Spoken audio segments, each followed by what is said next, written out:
pemerintah Kota Kendari terhadap usaha mikro, kecil, dan menengah sangat penting untuk mendorong pertumbuhan ekonomi lokal dan penciptaan lapangan kerja.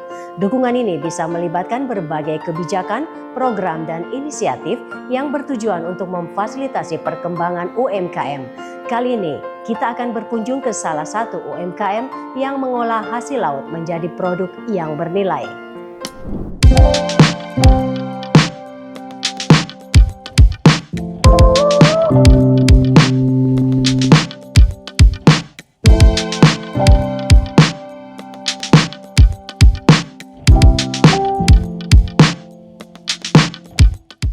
Pemirsa, sekarang saya bersama Ibu Hairana Amin, Ketua Kelompok Pengolahan Ikan Citra Permata Kendari.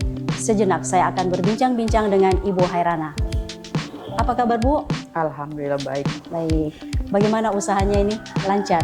Alhamdulillah sudah saat ini tidak seperti lagi tahun-tahun lalu.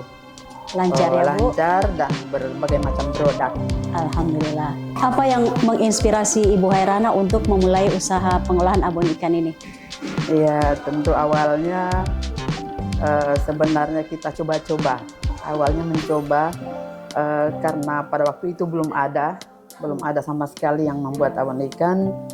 Kemudian kita coba dan alhamdulillah bisa sampai saat ini. Walaupun sebenarnya awalnya itu cuman abon ikan cakalang, ya. Seiring dengan berjalannya waktu, rupanya abon ikan itu disambut baik sama masyarakat.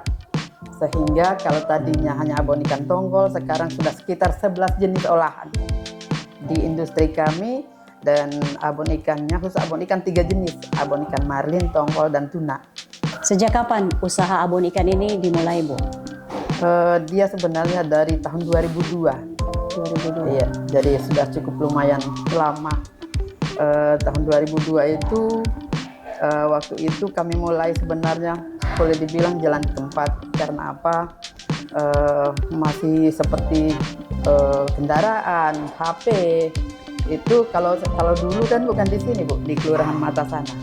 Nah, tempatnya, iya, bukan jembatan. di sini awalnya. Awalnya Iya. di Kelurahan Mata, ada rumahnya saudara di situ. Dan mobil itu cuma sampai di jembatan. Jadi makanya kita coba-coba awalnya. Setelah bagus saya pindah di rumah orang tua di Kelurahan Purirano ini. Tapi waktu itu masih Kelurahan Mata juga, belum terpisah. Setelah waktu itu juga sangat terbatas alatnya. Kita cuma pakai lilin, terus kemudian pakai kompor minyak tanah. Alhamdulillah seiring berjalannya waktu, kami dikenal, dibina dari kantor perikanan pro perindustrian. Ya alhamdulillah diadakanlah pelatihan-pelatihan sehingga ya hasilnya sekarang bisa begini. Apa ada keterampilan khusus untuk membuat abon ikan ini, Bu? Awalnya memang kita dilatih. Ada pelatihannya ada? Ada pelatihannya dari kantor perikanan provinsi. Waktu itu. Iya. Tahun 99. Jadi kita dilatih itu sekitar 50 orang. Sekitar 50 orang di kantor kelurahan Mata. Kemudian setelah itu yang melanjutkan itu cuma saya. Cuma Ibu dari 50 itu? Dari 50 orang itu saya lanjutkan karena memang waktu itu yang namanya HP tidak ada.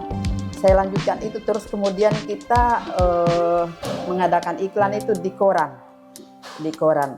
Jadi dari koran itu, dari dinas yang melatih saya, dalam hatinya mudah-mudahan ini yang menjual abon ini yang pernah saya latih, yang pernah saya bina. Iya. 7 tahun kemudian, Bu, saya ketemu dengan pelatih saya yang pernah melatih saya.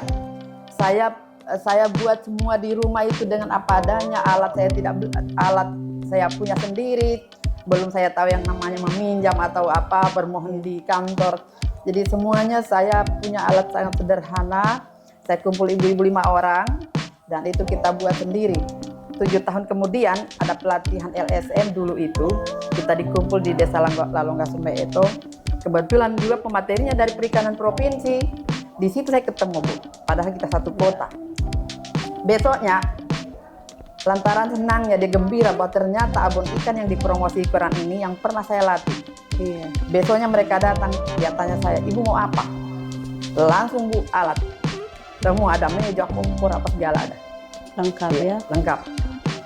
Jadi ya alhamdulillah waktu itu yang tadinya itu sedikit-sedikit berkat bantuan mereka, ada meja, ada kompor, ada blender, apa segala. Iya.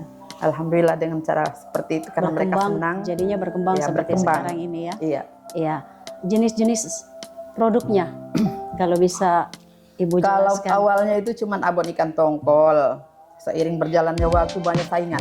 Jadi setelah ini saya punya produk dikenal, rupanya dinas itu melatih sampai ke pelosok, sehingga muncullah saingan-saingan. Iya. Muncullah saingan-saingan. Saya bilang kalau kita tidak inovasi ini, kita tinggal diam nanti. Jadi ini supaya ada pilihan, ada tongkol, ada marlin, tuna. Kemudian kita inovasi, ada keripik udang, terus ada keripik ikan teri, ada stik keju itu pakai ikan itu Bu. Jadi semua Ya. bahan-bahannya Semua berbahan dasar, ada keripik cumi, Dari ada ikan, udang, ya? ada ikan. Jadi seperti ada bagea sama baruasa itu juga pakai abon ikan, cuman habis ini. Bagea baruasa ada. Bagea baruasa ada, pakai abon ikan marlin. Saya baru dengar itu Bu. Iya, makanya saya juara 1 Bu. Ini dari Pak Wali Kota. Saya juara karena waktu corona saya sempat inovasi. Saya juara 1, ada lomba UKM rumah sehat istilahnya. Alhamdulillah saya juara 1 karena inovasi saya itu. Iya. Berapa tenaga kerja yang Ibu pakai dalam produksi abon ikan ini? Kalau dulu itu 10 orang. 10 Masih orang. terbatas. 10 orang, bahkan pernah 15 orang. Cuman kan seiring berjalannya waktu kita sudah artinya kita sudah tahu kalau terlalu banyak tenaga kerja juga kan Justru dia berkurang ya Bu? Ya, dia berkurang. Terus kita punya produk itu seperti abon itu ditargetkan. Jadi bekerja itu tidak banyak waktu luang dan tidak terlalu banyak terbuang begitu. Kita semuanya punya perhitungan. Iya. Iya. Maksudnya pengurangan tenaga kerja itu diganti dengan alat-alat, Ya, dengan bantuan-bantuan dari pemerintah. iya, karena sebelumnya kan seperti ikannya itu disuir, Iya, pakai itu sudah pakai tangan. mesin. Nah, terus kemudian itu tadi spinner itu kan kita sangrai, waktunya lama. Jadi kita beli mesin, terus mesin suir itu untuk mempermudah supaya jangan pakai tangan itu ikan disuir. Iya. Ya kita adakan juga mesin. Selanjutnya bagaimana proses pembuatan abon ikan ini dari awal hingga menjadi kemasan? Iya. Oh, jadi kalau seperti pembuatan abon ikan ini, awal itu mulai jam 7 pagi ikannya diantar ke sini. Kemudian karyawan saya datang itu setengah 8, jam 8 dia bersihkan. Sudah dibersihkan, direbus, kasih garam sama kunyit. Kemudian setelah dia matang ditiriskan, dipisah tulang dengan daging, kemudian disuir pakai mesin tadi. Sesudah itu dicampur santan sama bumbunya, lalu diaduk sampai kering, kemudian digoreng pakai minyak, kemudian di spinner. Setelah di spinner itu didinginkan, kemudian dikemas, jadilah seperti ini. Iya. Jenis abon ikan ini kan ada 3 Bu. Iya. Ikan tongkol, ikan marlin, sama ikan tuna. Iya. Dalam sehari ini apa bisa diproduksi 3 jenis ikan ini? Oh, jadi kalau di sini berbeda-beda. Iya. Jadi kalau misalnya kadang-kadang 2 hari berturut-turut tuna, 1 kali produksi itu 100 kg. Iya, itu Iya. tuna. Ya tuna. Terus kemudian besoknya lagi tongkol. Terus kemudian besoknya lagi marlin. Jadi harus ada terus karena konsumen itu sudah tahu. Dan di Iya. sini mereka itu senangnya datang ke sini ada pilihan. Ada pilihan Ada dan pilihan. selalu ada stok. Iya, harus Bu. Iya. Setiap tidak boleh tidak. Iya. Harus siap terus dia punya produk. Oke. Selanjutnya apa yang membuat abon ikan Ibu berbeda dari produk serupa yang ada di pasaran? Ciri khasnya?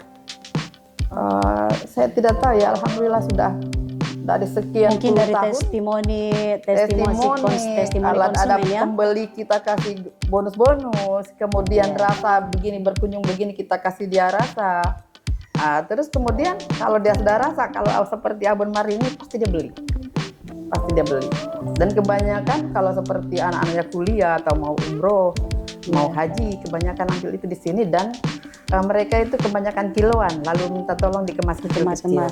Iya. Jadi dia dari sudah bilang, ketiga abon ini, Iya. ikan tongkol, ikan marlin, sama ikan tuna, iya. yang paling laris ikan marlin ya Bu? Yang ini? Kalau Atau ini paling juga dia laris tapi agak mahal. Iya. Jadi hampir semua rata-rata 3 Sama. macam ini sama. Tapi ini yang paling enak. Iya. Yang paling enak marlin. Iya, iya. Iya. Mungkin ibu bekerja sama dengan nelayan atau komunitas nelayan untuk mendapatkan bahan baku. Ya, kalau sekarang sudah kerjasama. Iya. Jadi di pelelangan itu karena mereka juga sudah lama kami kenal, jadi mereka tinggal menelpon mau ikan apa. Oh, hari ini misalnya, jadi tinggal saya lihat abon apa yang kurang. Kalau misalnya tongkol yang kurang ya minta tongkol, kalau misalnya tuna yang kurang ya tuna saja hari itu. Terus kemudian kalau marlin, karena ini ada juga yang ambil gelondongan ini. Iya, dia kemas sendiri tapi tetap pakai nama saya. Jadi seperti Mubarak Lombe itu, di situ dia punya kemasan, saya punya kemasan, dia yang bikin cuman atas nama saya. Jadi di situ kalau kita lihat dia tulis di packing, diproduksi oleh Citra Permata Kendari, di packing oleh Mubarak Lombe. Oh, seperti Iya, itu. iya. Iya, iya. Cuma itu satu-satunya toko oleh-oleh yang terbesar itu di Sulawesi Tenggara khususnya, itu yang saya bilang terbesar karena sudah ribuan jenis di situ Iya. olahan UKM. Bagaimana dengan pengepakannya, Bu? Apa dibuat sendiri atau Kalau kemasan, iya, Iya. kemasannya, ya, kemasannya. kalau kemasan-kemasan seperti ini rata-rata dipesan dari Surabaya dengan Makassar. Iya. Jadi kecuali yang seperti ini, yang putih ini. Ini kalau kita ke Gurdangan kita beli ini dan stiker kita tempel. Tapi kalau yang lain ini semua Jadi Surabaya, Makassar. kemasan ini masih diproduksi di luar, Iya, belum ada di dalam kota Kendari. Kota Kendari belum. Dan UKM itu sudah lama mengusulkan itu, cuma katanya ya mungkin belum ada yang bisa. Tapi saya kira ke depan itu akan ada karena kantor dinas-dinas ini dia mengupayakan supaya ada rumah kemasan. Iya, Iya. rumah kemasan. Iya. Kalau masalah pemasarannya, Bu, Kalau pemasaran itu langsung, terus ada kemudian ke toko-toko swalayan. iya sudah Nah, sudah ada. alhamdulillah sudah masuk Iya, sudah bau-bau ada. kolaka sudah. Oh, sudah sampai keluar ya, Iya. sudah sampai keluar Iya. kota Kendari. Iya. Jadi bukan hanya di dalam kota Kendari Iya. saja. Kalau di media sosial, apa dipasarkan juga lewat media sosial, Bu?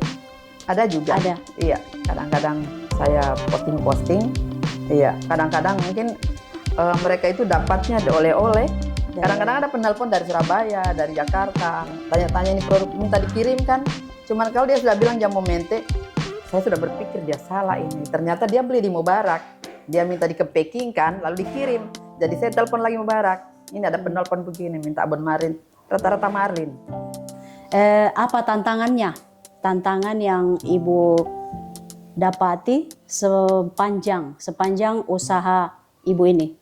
Ya sebenarnya tantangan apa ya? Saya tidak terlalu bisa sosial media. Saya tidak terlalu bisa, boleh dibilang gaptek juga tidak. Kendalanya Ya Ibu. kendalanya itu, terus kemudian masih modal kerja. Karena begini, kadang-kadang kita itu misalnya minta bantuan, Iya. bantuan modal dari bank. Tiba-tiba rencana awalnya itu modal kerja, modal kerja. Sementara kita berjalan ada untuk investasi, misalnya perbaikan rumah atau alatnya yang kurang. Itu kendalanya, sehingga yang tadinya untuk modal kerja dia terbagi-bagi, otomatis kita menunggu. Sementara kita punya modal kerja seperti Abun tidak sedikit. Satu kali produksi begini minimal 4 juta. Sekali Minimal 4 produksi juta. ya. Satu kali produksi itu bon tongkol. Lain tuna sama marlin lebih tinggi lagi. Lebih tinggi. Kemudian kemasan. Ini saya kadang-kadang kendala kemasan saya kurang enak.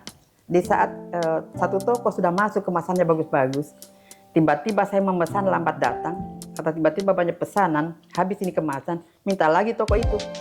Otomatis saya izin dulu, saya harus Iya. kasih tahu dulu, kan saya tidak mau langsung bawa dengan kemasan model lain, nanti dia tidak terima. Walaupun sebenarnya ini lebih mahal dari yang itu. Jadi harus saya izin dulu. Kalau mau kemasan begini, kemasanku belum tiba. Oh ya enggak apa-apa, yang penting rasanya. Iya. Alhamdulillah mereka bukan hanya memilih kulit, tapi juga isinya.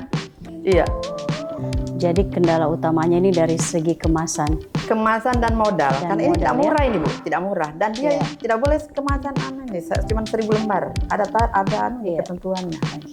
Selanjutnya apa ada rencana untuk lebih mengembangkan usaha Ibu ini lagi? Pasti ada. Cuman itu kendalanya di permodalan, masih modal. Modal. Iya, karena kita menuju ke suatu tempat atau kita punya mimpi seperti sekarang ini, jujur Bu, saya punya toko di kota. Dari Disnaker itu kita UKM yang sudah dianggap mampu, kita diberi toko di Kelurahan Sanua. Sebelum pelelangan, kalau dari sini ada beberapa rumah di situ, catnya putih, atapnya biru. Cuman kita masuk di situ kan berarti kita harus siap. Kita harus siap. Sementara ini masih terbatas sekali. Kita pesan-pesan kemasan 1.000, 2.000 lembar. Iya, jadi toko-toko saja kadang kita kewalahan, apalagi buat toko.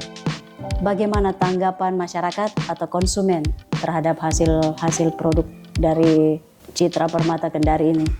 Saya kira alhamdulillah mereka juga tidak, karena apa? Masyarakat itu menyambut baik, namanya pemerintah menyambut baik karena satu-satunya industri abon ikan Citra Permata Kendari ini yang bukan saja menerima tamu dari dalam kota, tetapi kalau ada tamu-tamu kantor dibawa di sini. Dan seperti saya Bu, bukan hanya punya industri, tapi saya juga aktif di PKK. Iya, jadi alhamdulillah perhatian pemerintah. Baru-baru ini berkunjung Ibu Ketua PKK Pusat, Ibu Tito Karnavian. Iya, berkunjung ke sini ya merupakan satu kebanggaan bagi kami, dan kami juga sering ikut lomba-lomba, alhamdulillah selalu juara-juara. Jadi saya di sini tahun 2002 saya sudah juara tingkat nasional, juara harapan tingkat nasional saya. Jadi memang mungkin kelihatannya saya di ujung atau di hutan. Iya. Tapi kalau keluar ya sudah di lomba PKK ya Bu itu? Lomba PKK, lomba industri, lomba kelompok. Iya.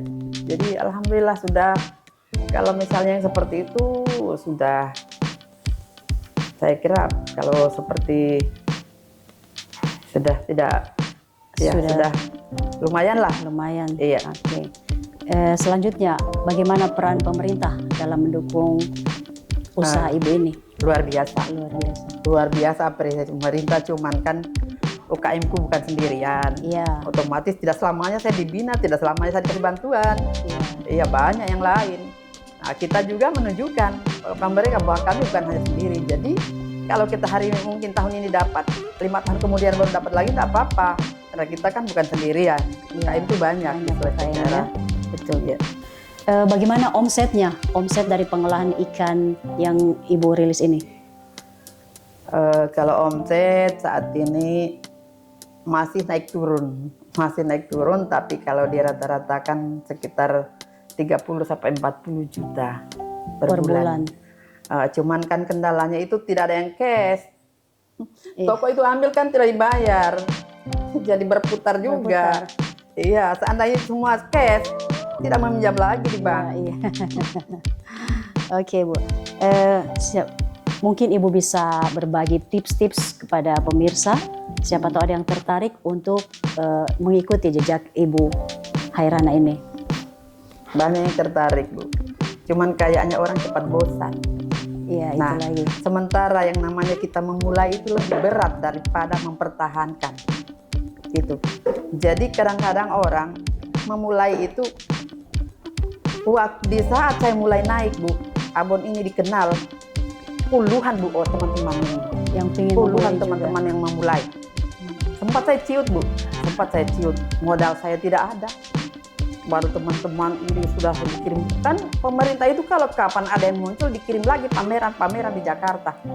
Saya khawatirnya waktu itu saya dikirim, rumah produksi saya tidak ada. Bagaimana kalau permintaan banyak?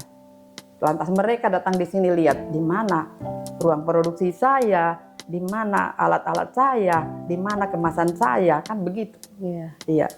Jadi kalau misalnya tips-tips seperti itu, memang kebetulan di sini kan rumah pelatihan sebenarnya. Di sini ini P2MKP dari Pusat Perikanan.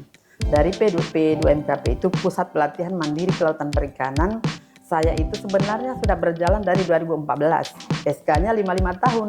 Cuman karena waktu itu Presiden masih Pak Jokowi, masih Pak SBY, masih berjalan 2 kali. Jadi itu kita melatih, kita membina itu setiap kali pelatihan itu 20 orang.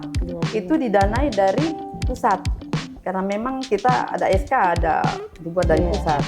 Terus kemudian tim supervisornya itu dari Ambon. Jadi kita melatih itu setiap kali 20 orang. Mereka itu pelatihannya 5 hari. Dan itu yang sebenarnya SK yang saya punya. Tapi pelatihan-pelatihan yang lain juga biasa di sini. Cuman kan kalau dulu itu didanai pemerintah, sekarang kita harus disuruh danai sendiri. Mau ambil modal dari mana kalau begitu? Jadi tipsnya itu harus mau memulai, Amalan dan kita sabar sabar, dan kerja keras. tekun dan kerja keras. Iya. Karena Oke. kalau hanya seperti jamur, kita akan tunggu seperti jamur, sudah itu di saat mungkin ada saatnya kita mati lagi. Iya. Alhamdulillah Bu, ini Citra Permata ini dari tahun 2000 itu, ke 2010 itu banyak sekali abon. Banyak, bahkan sudah pinggir Macam-macam, atas segala, iya. macam-macam membuat abon.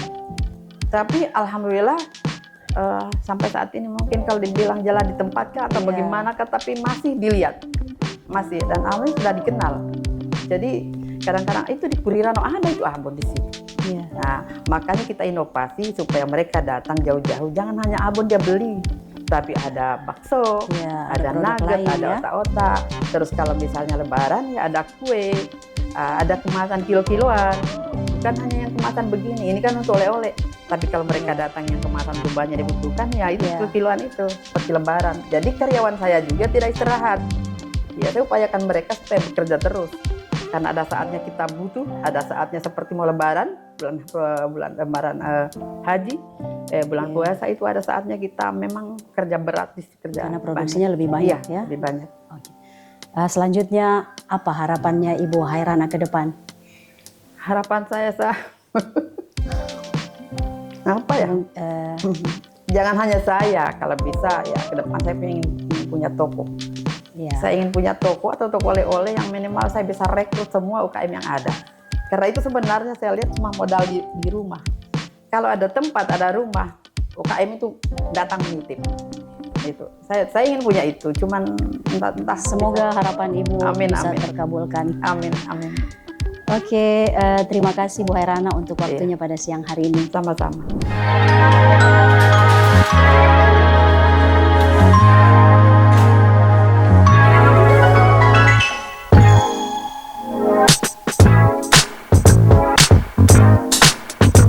UMKM memiliki peran penting dalam perekonomian kita. Selain tulang punggung ekonomi lokal, UMKM juga memberikan lapangan kerja, mendorong inovasi, dan mendukung pertumbuhan komunitas kita.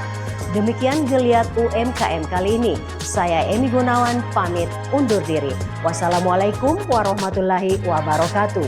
Kendari bergerak.